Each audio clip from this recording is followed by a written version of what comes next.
This is a tutorial on how to repair and replace a defective handlebar that has experienced a rupture in the bolt, and you might be left with this piece like this, and the handlebar is just kind of loose and dangling.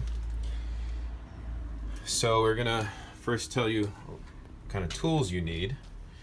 You're gonna need some needle nose pliers, a flathead screwdriver, some kind of thin metal or plastic shim that will be self-explanatory in a moment, a hammer, and a 1/2-inch socket wrench. The parts that you will have received to complete this repair will be this little ratchet wheel, silver metal, this metal square housing, a handlebar bolt, and a cover. You may not need all of these pieces, but you'll probably receive that as your replacement parts. Okay, first step is going to involve this square piece that is the cover to the back side of the handlebar bolt.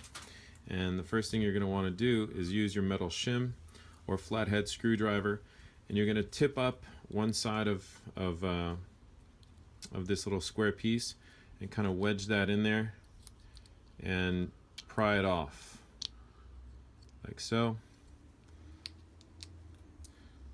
to reveal the bolt inside. So you're going to remove this plastic cover. Okay, next step is going to remove the bolt. So you're going to use the 1/2-inch socket wrench and remove that. A couple pieces will fall out. Those are from the broken bolt that you will be removing in a second. Set those pieces aside, and now we're going to direct our attention to the handle itself.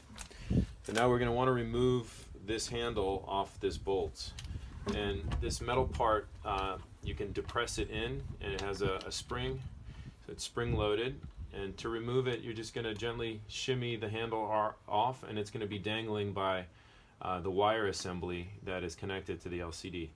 So now you've exposed this, and at this point we're going to want to remove this silver ratchet wheel. You can use your fingers or needle nose pliers. If it's not hard to remove, you're simply going to slide it off the bolt and set it aside. And then next, there's a coil spring that's sitting behind that ratchet wheel, and you're going to want to go ahead and use your needle nose pliers to remove that and set it aside. Next, you're going to want to use a screwdriver, your flathead screwdriver, to insert in between the bolt to be able to tap the bolt out. If it's giving you resistance, this is where you might need a little tap of the hammer. This bolt is coming out fairly easily, but you would just tap it through and it will come out the other end. And here's the broken bolt that we are removing. All right, now we're ready for reassembly of the new bolt. The first thing you're going to want to do is take the new bolt and ensure that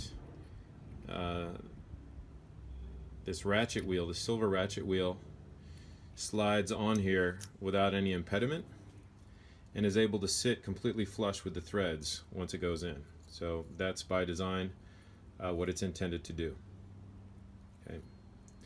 Once you've verified that, you're going to go ahead and take this bolt, and you'll notice that it is slanted at an angle, and that's so that it fits properly inside the housing and will sit flush. So it's unidirectional. It'll only go one way. If you try to insert it this way, it's not going to sit properly. It's not going to sit flush. So match it up to the housing, and you'll be able to insert it so that it sits flush. I'm going to turn the go around so you can see what we're doing here on this end.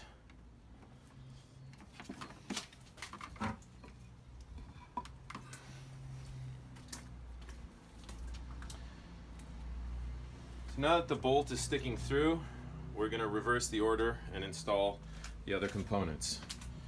So first order of business is the spring, and we're going to insert it with the narrow end first, directly over the bolt, ensuring to move the handle out of the way to slide the spring down over the bolt.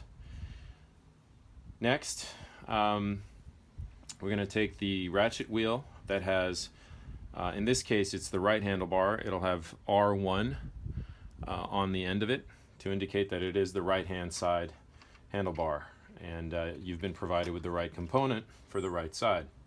So you're going to slide that onto the bolt as I just demonstrated earlier, and now you're going to see that with the spring in place, you're going to have this bounce mechanism that's going to be pushing back and giving you resistance.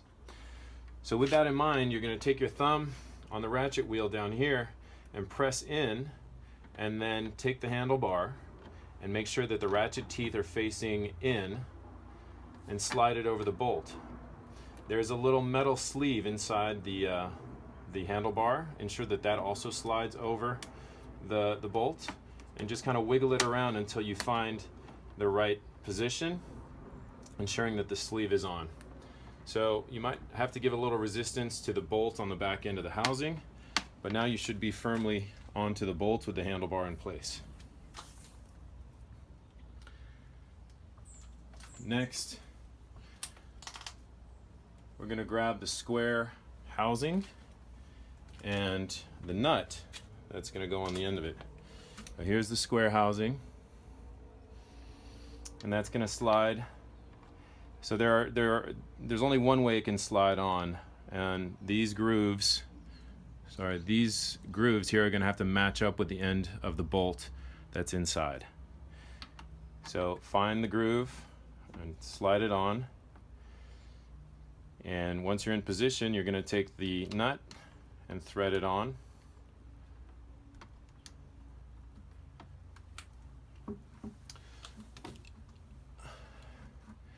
And then you're going to take your 1/2 inch socket wrench and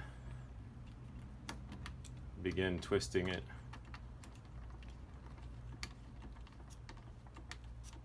and tightening the nut.